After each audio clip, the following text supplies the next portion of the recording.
Don't you just hate it when boxers or MMA fighters come up with the maddest excuses after losing a fight? My suit was too heavy. My toe was hurting. There were snakes on the plane. Someone spiked my drink. Or the latest one I'm hearing right now is, I drank too much wine before the fight last night.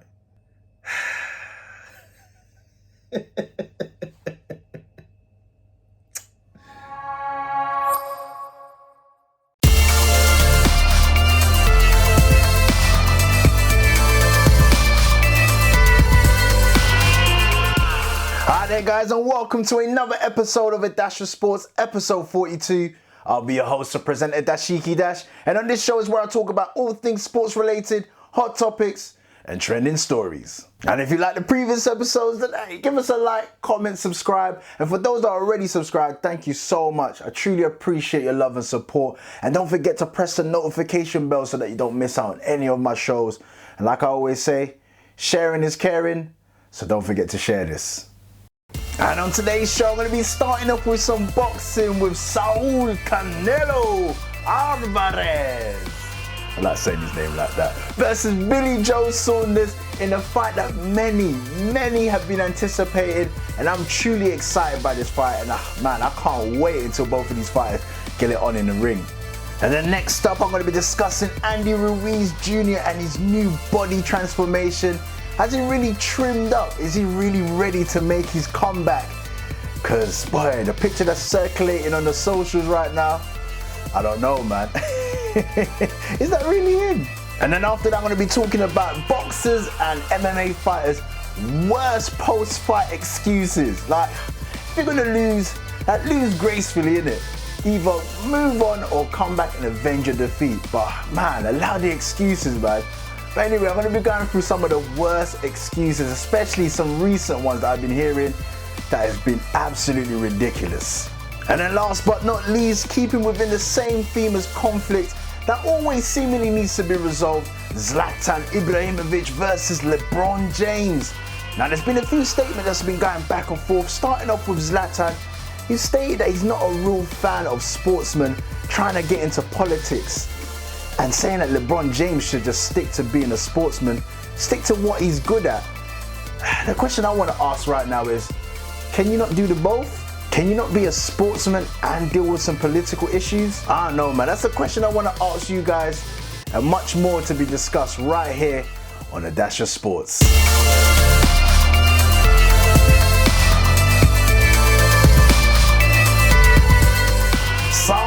Canelo Alvarez.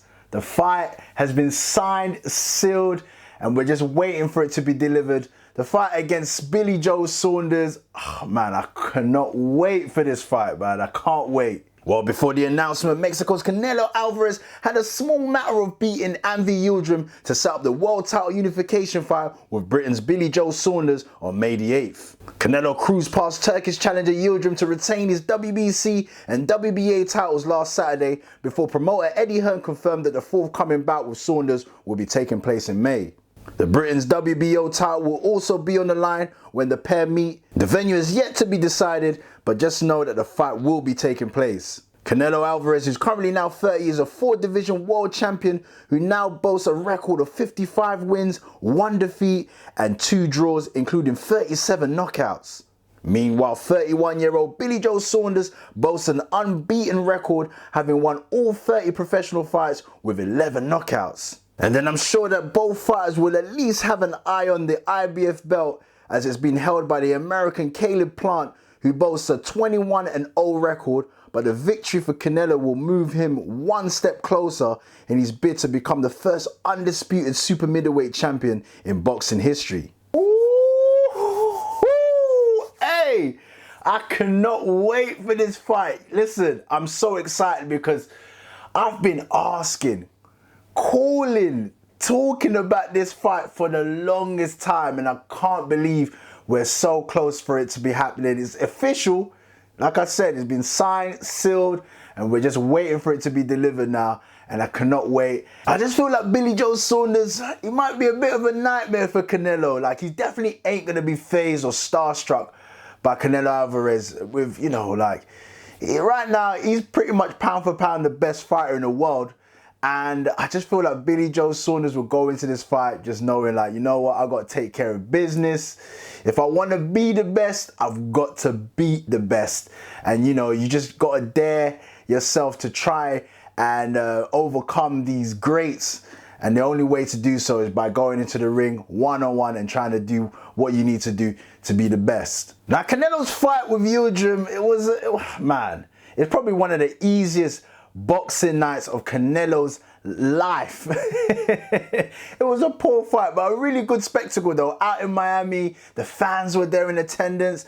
Canelo came out with J Balvin, one of the recording artists, so it's really good to see like a spectacle like that again after so long of not having any fans in the arenas and stuff like that. But I don't even know how this Yildirim guy got this fight. Obviously must have been ranked highly. This is the same guy that lost to Chris Eubanks in that super middleweight tournament where he got leveled out with that left hook. He was poor, man, he was poor. But the fight against Billy Joe Saunders is gonna be a tough one, a real tough, probably, I feel like it's gonna be one of the hardest nights of Canelo's career. Maybe second to Mayweather. But at the same time though, man, I don't know, man. Maybe just because I'm siding with Saunders more, as you can tell. But yeah, I am siding with Saunders more. I know this is going to be a difficult task, but I'm also just giving Saunders his credit because I feel like he's just going to go into this fight and really not caring about what, you know, Canelo's about, the euphoria around him. How great he is, he's the best, all of this stuff that you're going to be getting with Canelo. I just think it's one of these fights that Canelo cannot take it lightly. Not that he does, I'm not saying that he does, but it's just one of those ones where you're going to be like, you know what, I really need to be on my A game to beat Billy Joe Saunders. Well, following the announcement of the fight, Saunders did jump onto the socials by saying that he was ready to rock and roll, and also stated, you have to dare to be great, and you're not going to be great if you don't beat the greats. But Billy Joe Saunders seems to be very confident in himself though, because he feels like, as he stated, that he's got the footwork, he's got the know-how, the skill set, the mindset, and the brains to unlock Canelo. So it's going to be very interesting to see if he's going to be able to execute it. But if he does, he's going to be adding the WBC and the WB8 to his WBO title. And hey man, once he's got them belts there, and then all he would have to do is just go after that IBF title. And if he wins that as well, then he can stake claim to being the undisputed champion, which is going to be no easy feat to do, man. It's not going to be easy at all. But speaking of Chris Eubanks Jr., what's he doing now, man? Where's he at? Like, he's been so inactive. I know that we've obviously been going through the COVID and everything like that, and there hasn't been many fights, but you would have thought by now, a little fight here and there, just to keep us, you know, refreshed, knowing that you're still around. Because look, you got Billy Joe Saunders, Canelo. I'm sure he's going to be looking at this fight and thinking, I know I can take one of these guys. But we don't know which Chris Eubanks Jr. we're getting these days. I know that he's been training with Roy Jones Jr. lately, so I don't know if he's kind of switched it up. But hey man, we're waiting for you though, man. We're waiting for you. Hopefully you can make a comeback soon. Hopefully this year, at least. Because it's been a while since we've seen Chris Eubanks Jr. in the ring. Anyway, Canelo Alvarez, Billy Joe Saunders, May the 8th. Who's going to win that fight, man? Who's going to win? Put your comments down below, man. I'll be very interested to see where people lie with this fight. Do you think that Billy Joe Saunders is going to have a chance, or is it just going to be normal proceedings?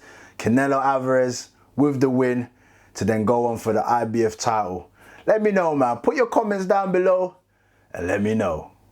Transformer Andy Ruiz. Now look, I want to put this debate straight to bed, because the way the social media has been tricking people, has been fooling people, has been getting on my nerves. Look at this picture. Now look at the picture. Just look at the picture properly. You can tell that's not his body, right? First and foremost, let me give kudos and, you know, a little bit of applause for the person that did the, you know, the edit. They've done a good job, decent job, but you can't be fooling me, man. If I was to say, that looks more like an Anthony Joshua type of body than Andy Ruiz. There's no way he would have been getting abs like that. And then plus, you can see Andy Ruiz has half a sleeve. And if you look on the other arm, on his right arm there, there's no tattoo. He's obviously just got the chest tattoo bit. And apart from that, that's it. But there's no way. If I put the other picture, the real picture, side by side, then you'll be able to see. Now, if you see with the real picture, this is Andy Ruiz. Now, I'm not body shaming. By no means am I body shaming. I'm just, just pointing at the fact that the picture that's been going around, that's a fake.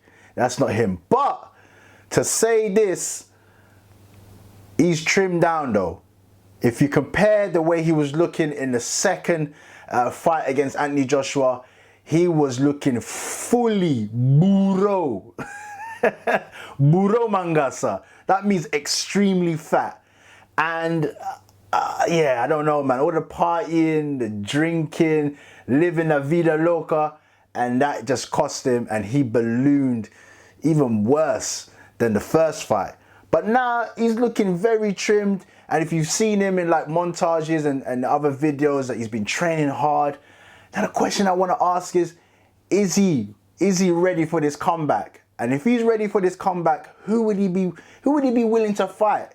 Because the likes of your Ortizes are out there, your Dillian Whites are out there, and lately, the king of excuses, Deontay Wilder, he's kind of been throwing Andy Ruiz's name out there, so that could be a very possible, a very realistic fight in the future. So, hey man, the way Andy Ruiz is trimming down, he looks like he looks like he means business. The 31-year-old Andy Ruiz hasn't fought since losing to Anthony Joshua back in December 2019, and he came under real heavy criticism, no pun intended, for his physique. Since then, he's been on a real mission to cut weight with one eye on a return to fight this year. Ruiz has taken to Instagram to give fans an update on his progress, and he really looks noticeably slimmer than he did in the second fight. Well, posting on the socials and all of that, if that helps him to be accountable for that weight gain that he did in the second fight, then I hope it works for him. And I still feel like he's a dangerous fighter. I feel like, boy, it seems like he's more determined than ever. And he's already tasted the world title. You can't just go out like that, man. He's got to work his way back. Hopefully he gets the fight that springboards him back up there in the rankings. And like I said, there's good fights out there for him, like the Ortiz, Dillian White. And the fight that probably he should just go for is he should be calling out Deontay Wilder. That would be a really good fight. Both are bangers. And it'll be very interesting to see, the way Ruiz licked down Anthony Joshua in the first fight. It'll be very interesting to see if Deontay Wilder will be able to take them blows. And speaking of body transformation, just quickly touching on this, Jon Jones, MMA Jon Jones, has been showing off a bit of a beefy physique as he's been trying to put on weight, he's been putting on weight to make his debut in the heavyweight division. And whew, hey, listen, he's looking the part. He's looking the part, but there's still a few people that are quite skeptical about it. Especially Daniel Cormier, who's saying that, yeah, you might be going up into the heavyweights, but you might not have the power to go with it. And there's some dangerous fighters in the heavyweight division, though. Like Francis Ngannou, who, boy, I don't know if Jones is going to be able to withhold that kind of power there. So it's going to be real interesting to see. It's been for many years, he's been teasing the fact that he's wanted to go up in weight and mix it up with the heavyweights. So let's see, man. If anybody can do it, I reckon it is Jon Jones. So it's going to be real interesting to see whether or not he can be able to cut it and hang with the big boys. But anyway, let me know how you feel about all of this, body transformation, people losing weight, fighters are trying to put on weight. But this Andy Ruiz one has had everybody like thinking, rah, is that really his body? But listen, that ain't him, man. If you believe it's him, put your comments down below and let me know what you really think. And let me know how you feel about his chances on his comeback and who you feel that he should be fighting. like I said, there's some good fights out there, so he ain't going to be too shy of opponents when he comes back. Let me know, man. Put your comments down below and let me know. Now, losing is part of life, innit? It's part of life. You win some, you lose some. That's the way it goes. But I know that most people, when they lose, they can't take it. It's not easy. It's not easy to lose. So we come up with all different type of mechanisms to be able to deal with that burden, that loss, that stinging pain. But some of these excuses that these fighters have when they lose, oh my goodness. It's too much. Now, don't get me wrong, there's some excuses that are quite, quite credible, quite plausible. And you think to yourself, maybe you might be able to give the benefit of doubt. But then there are some outright ridiculous excuses. Like in boxing, you be hearing like, oh, my toe was broken. The suit was too heavy. Or there were snakes on the plane. Well, that weren't the real excuse. Wilder said there were snakes in his camp. Then you've got like, oh, my drink was spiked. All kinds of excuses. And the latest one that I'm hearing, not in boxing, but this one's coming out of the world of MMA, UFC, Paulo Costa. Oh man, you want to hear this one? He said the reason why he lost to Israel Adesanya was because he downed a whole bottle of wine the night before the fight. Why are you drinking a whole bottle of wine before the fight? Man, that is a lame excuse. A lame excuse. Well, Paulo Costa claims he drank a whole bottle of wine the night before Israel Adesanya's loss. He claimed that he lost his UFC middleweight title fight because he was still recovering from drinking too much wine the night before. Now, both fighters were going into this fight under real heated circumstances because there was no love lost there, you know what I mean? And I just feel to myself, Paulo Costa underestimated Israel Adesanya. And he was claiming that the night before he was struggling to sleep, so he wanted to drink some wine, or he ended up drinking some wine. It started off with a glass of wine to try and calm his nerves so that he'd be able to go to sleep. He tried one glass, it didn't work. He tried the second glass, it didn't work. I think he drank like half the bottle, then the full bottle. It didn't work. He eventually went to sleep, but he said that when he woke up, he was feeling a bit gingerly, a bit drunk still, hangover. And he's claiming that he fought that whole fight, well, 2 rounds, with a hangover and he was still drunk. Bro, come on now, dog. Come on, man. The thing about it is, nobody cares. Nobody cares. Should have just kept quiet. Like, who cares about Paulo Costa now? Keep quiet, go back to the drawing board. If you are struggling with, dealing with your nerves and all of that, hey, find a way, man. Zen out, zone out. Do something else besides drinking, of course. And then come back maybe in your next fight, deal with the matter, boost yourself back up again, and then maybe you might have another chance against Israel Adesanya. Probably will be the same outcome anyway because the style bender is on different stuff right now. But come on, man, lose with a bit of grace. Like, you lost. You was given a lot of talk as well beforehand. You're calling him skinny, all of this, that you're gonna beat him. He ain't got all of the talk. But you end up losing. Just take the L and move on, or come back, rectify the defeat, avenge the defeat, and then you'll be able to then, people will be looking at you thinking, you know what, he came back and, he dealt with these issues, blah, blah, blah. But no, these lame excuses are the ones that just have you looking like some clown. A real clown. Now look, the world is full of excuses, isn't it? Full of excuses, but these ones we cannot accept. We cannot accept these excuses. So when these fighters or these sportsmen and women come out with their excuses like this, we've got to get onto them, man. We've got to shame them because this is embarrassing. Are you not embarrassed? This is dead. No way. But let me know, man. Put your comments down below and let me know if there's been any other like real bad excuses, like some real lame stuff that you've heard from losers.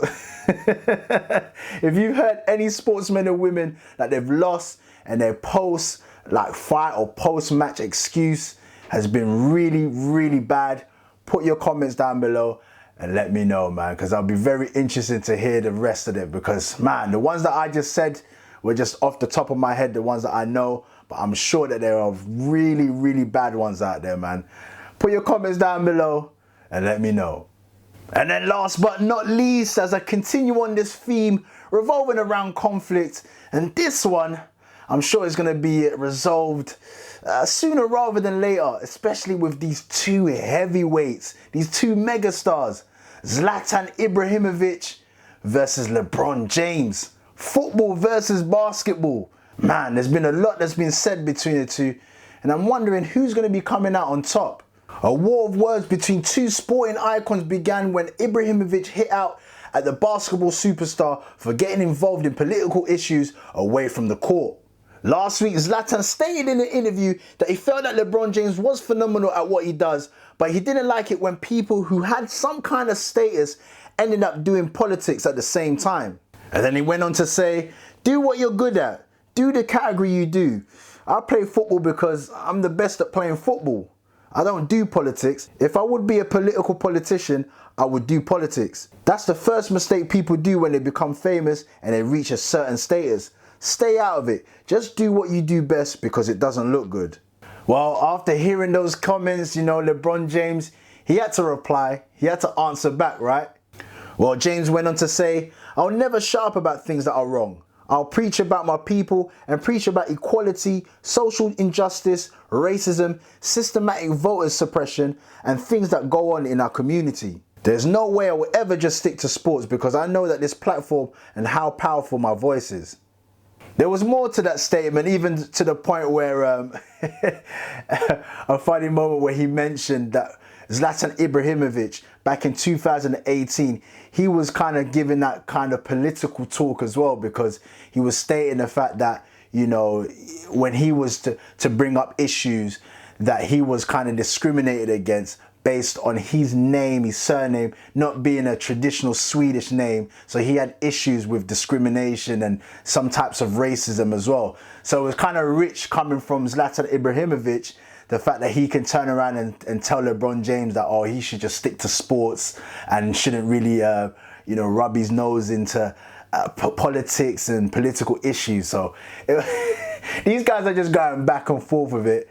I don't know what's going on, man. But to be fair, it is real rich coming from Zlatan, because he needs to choose on where he lies with his statement about being a sportsman and politics.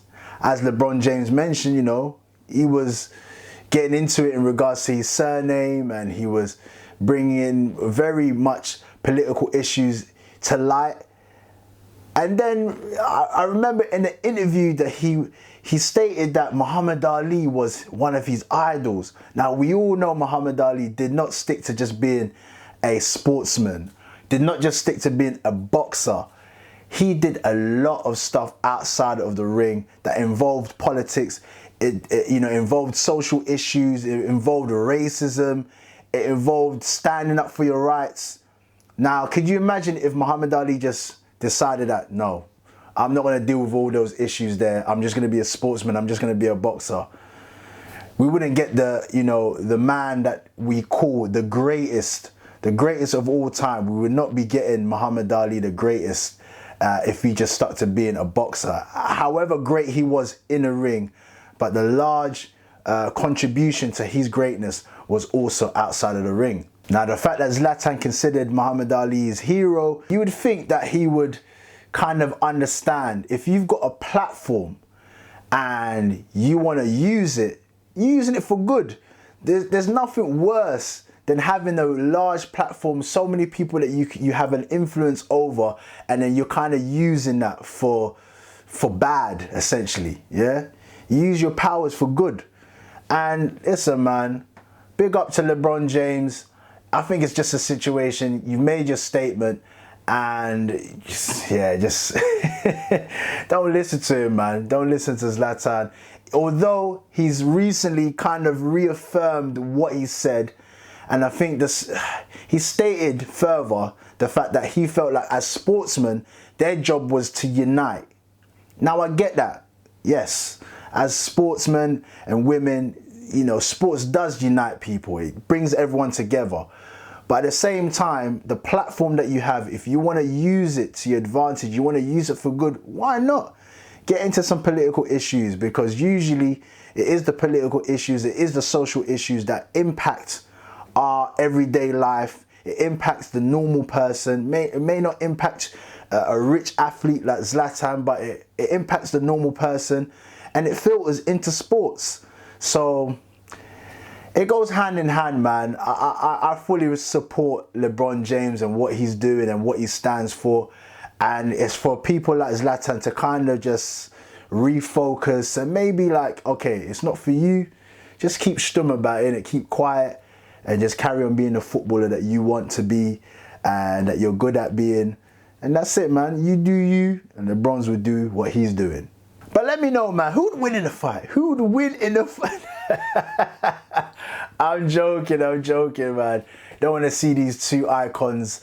Listen, they're very, very big megastars, big icons in their fields. In football, Zlatan is done amazing in his career, and LeBron James is recognized as one of the GOATs, if not the GOAT, depending on where you lie with the LeBron James and Michael Jordan argument. I'll leave that to you guys. You could put your comments down below and let me know about that.